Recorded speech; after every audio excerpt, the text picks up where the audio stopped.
This morning's sermon I borrowed from S.N. Haskell from his book on Daniel. I don't know if you've ever read it. I kind of like it because the book reads more like a narrative than a Bible study, but yet in the margins it's filled with verses, so you can go back and study it if you want to. It's a book on Daniel. He's got one on Daniel and one on Revelation. And who was the author? I'm sorry. S.N. Haskell. Yeah, Stephen Haskell. So the sermon today is the chapter on Daniel, chapter 3. Okay. According to Ussher's chronology, it had been 23 years since the dream of Nebuchadnezzar, as recorded in the second chapter of Daniel. As a result of the experience at that time, Daniel was made counselor, sitting in the gate of the king, and Shadrach, Meshach, and Abednego were appointed rulers in the province of Babylon. Many opportunities had presented themselves to these men of God, and they had kept the knowledge of their God before the people of Babylon. Jerusalem had in the meantime been destroyed. The Jews as a nation were scattered throughout the kingdom of Nebuchadnezzar. Their king, Jehoiakim, languished in one of the prisons of Babylon. It was a time of sorrow and mourning for the chosen people of God. Could it be that they were forgotten by him who smote Egypt and led the host across the Red Sea? As far as human eye could see, it was right to think so.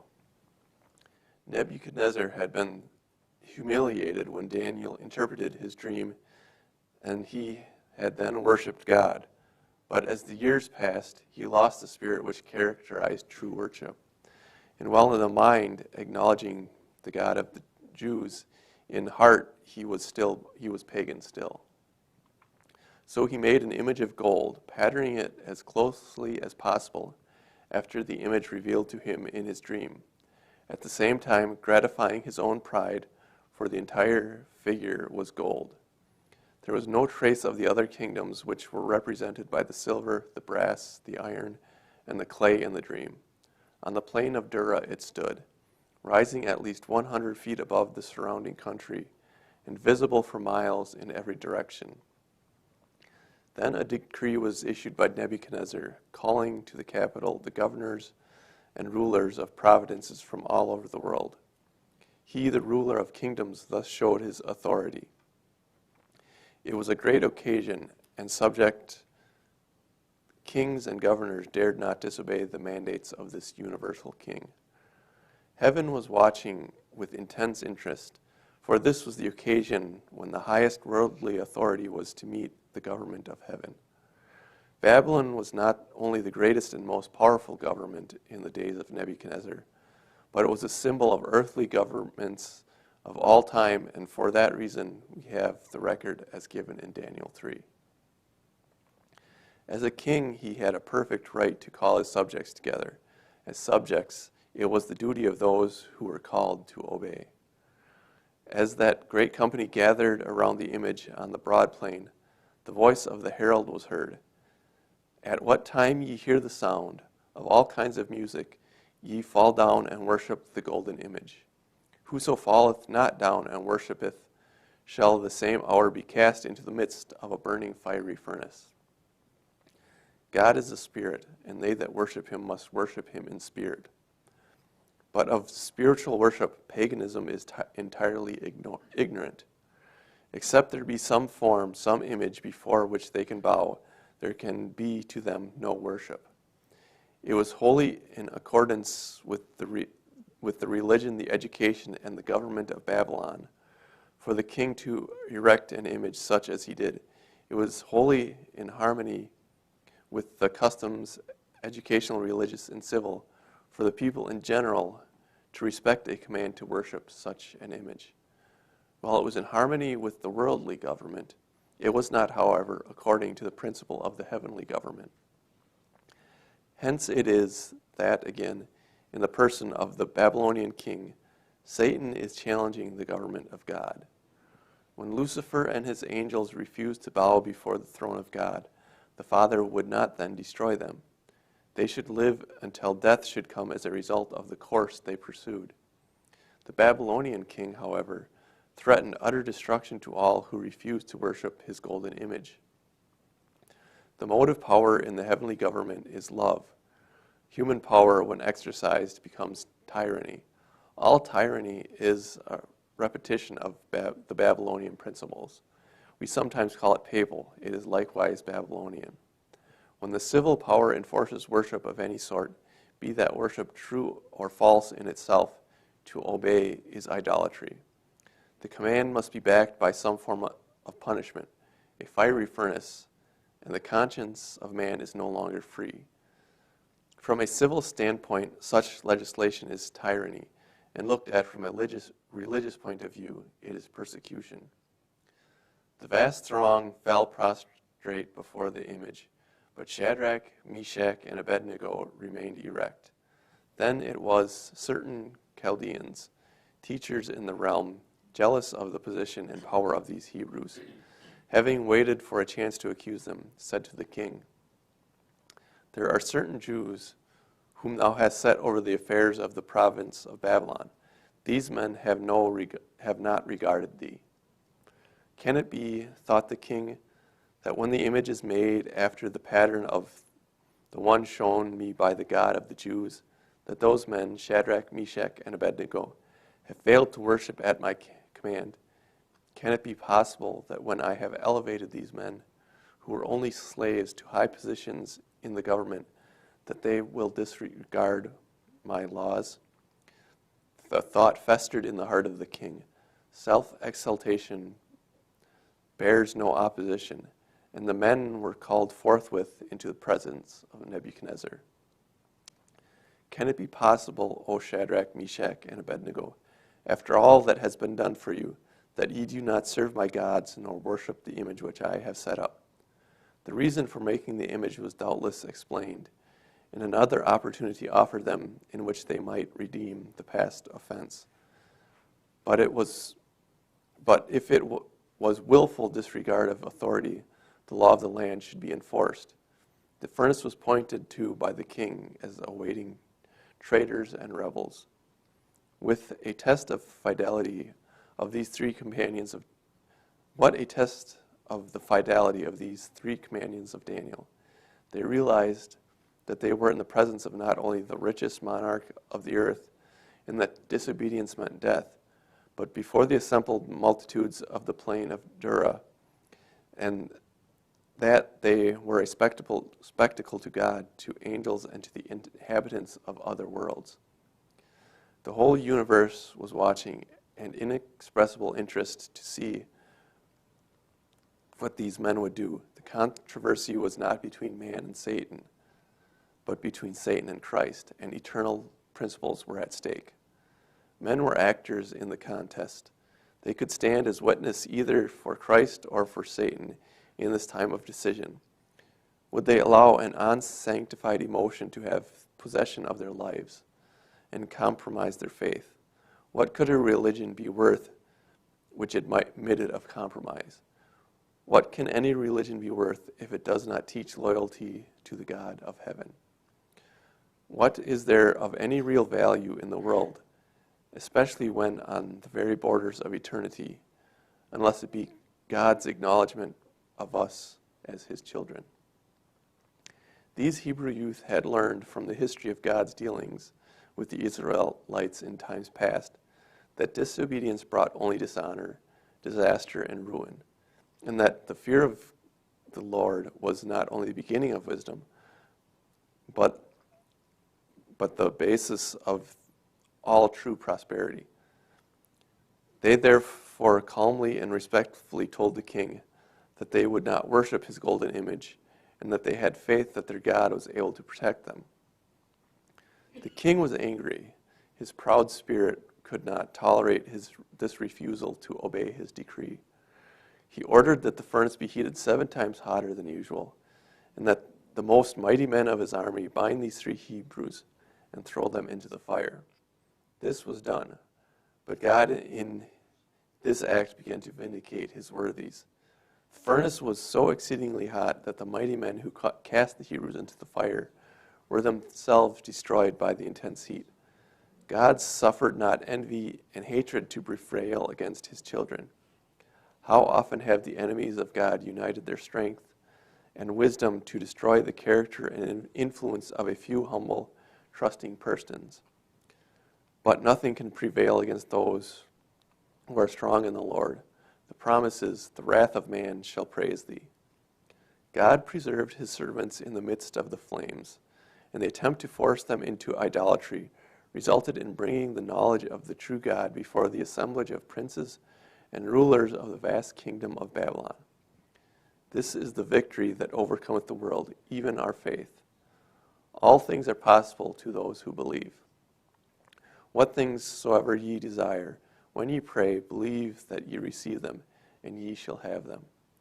God may not always work deliverance in the way that we think best, but he who sees everything from the beginning knows what will bring honor and praise to his name. Suddenly the king became pale with terror. He looked intently into the midst of the fiery furnace and turned to those near him with the words, Did we not cast 3 men bound into the midst of the fire? They answered, True, O king. And the king then said, Lo, I see 4 men loose, walking in the midst of the fire, and they have no hurt, and the form of the 4th is like the Son of God. How did the king recognize the form of the Son of God? Evidently by the teachings of the Jews in the court of Babylon, and in remembrance of his vision. Daniel and his companions had ever sought to bring before the king, the princes, and the wise men of Babylon a knowledge of the true God. These Hebrews, holding high positions in the government, had been associated with the king, and as they were not ashamed of their God, they had honored and given glory to the Lord whenever opportunity afforded. The king had heard from their lips descriptions of the glorious being whom they served, and it was from this instruction that he was able to recognize the 4th person in the fire as the Son of God. The king also understood the ministry of angels and now believed that they had interfered in behalf of these faithful men who would yield their bodies to punishment rather than consent with their minds to serve or worship any god but their own. These men were true missionaries. They held honored positions in the government and at the same time let the light of the gospel shine through their lives. The miracle was one of the results of their godly lives. With bitter remorse and feelings of humility, the king approached the furnace and exclaimed, Shadrach, Meshach, and Abednego, ye servants of the Most High God, come forth and come hither. They did so, and all the hosts of the plain of Dura were witnesses to the fact that not even the smell of fire was upon their garments, and not a hair of their heads had been singed. God had triumphed through the consistency of his faithful servants. The magnificent image was forgotten by the people in their wonder, and solemnity pervaded the assembly. What the Jewish nation as a nation had failed to do in proclaiming the truth to the nations of the world, God accomplished under the most trying circumstances with only 3 men. The story of the miraculous deliverance was told to the ends of the earth. The principles of religious liberty and freedom of conscience were made known. The history of the Jews was told from mouth to mouth, as those acquainted with the 3 Hebrews asked who they were and how they came into Babylon. The Sabbath was proclaimed. The story of Jewish education was made known.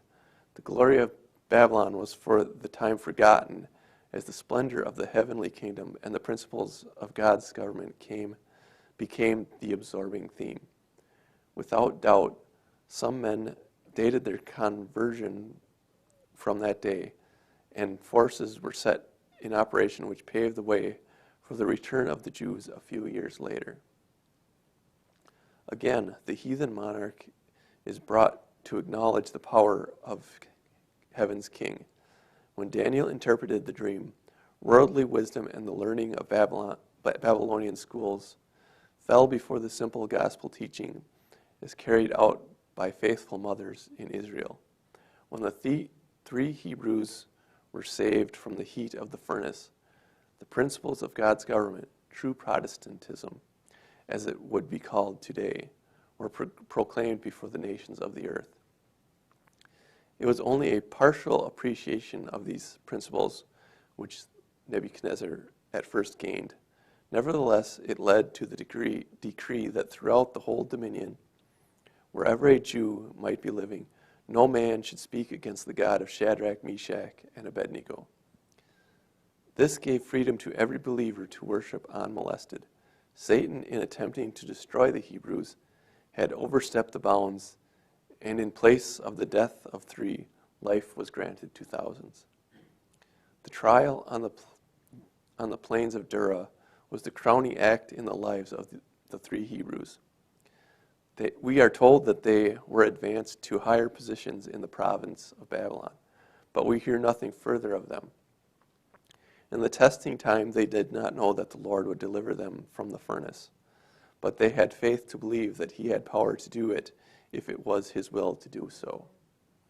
In such times, it takes more faith to trust that God will bring us about his purposes in his own way than it does to believe in our own way.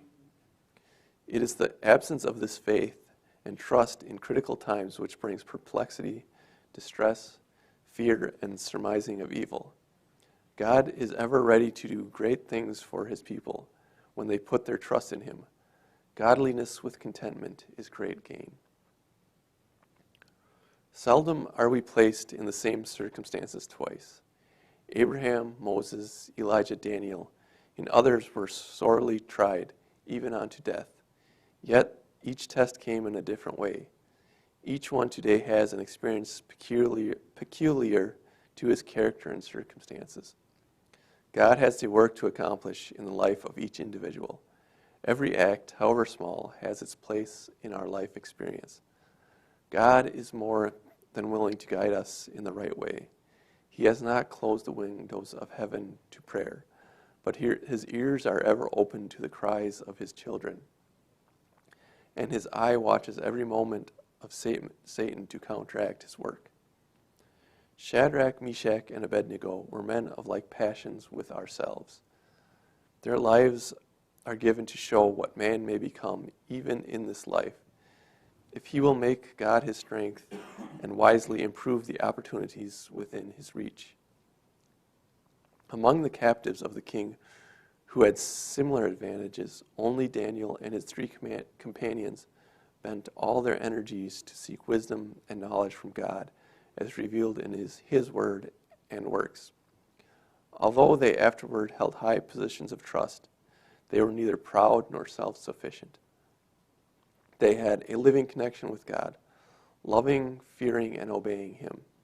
They allowed their light to shine in undimmed luster while occupying positions of responsibility. Amid all the temptations and fascinations of the court, they stood firm as a rock in adherence to principle. A direct compliance with Bible requirements and a faith in God will bring strength to both the will and the body. The fruit of the Spirit is not only love, joy, and peace, but temperance also. If these youth had compromised with the heathen officers at first and yielded to the pressure of the occasion by eating and drinking according to the custom of the Babylonians, contrary to God's requirements, that one wrong step would undoubtedly have led to others until their conscience would have become seared and they would have been turned into wrong paths.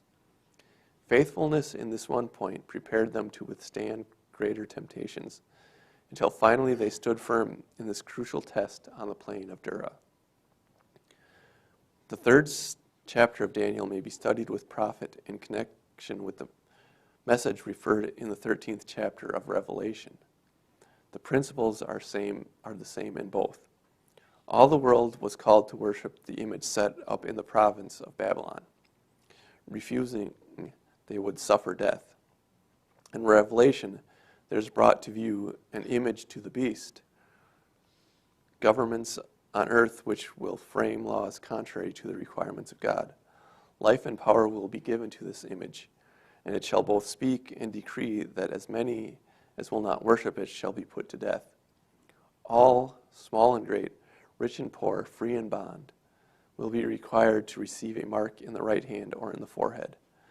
Men will be disenfranchised for not worshiping this image, for no one will be allowed to buy or sell who has not the mark of the name of the beast or the number of his name.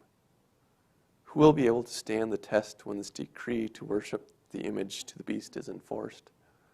Who will choose rather to suffer affliction with the people of God than to enjoy the pleasures of sin for a season? What children are now being trained and educated in these principles of integrity to God? From what homes will come the Daniels and the Meshachs? This will be the final test brought upon the servants of God.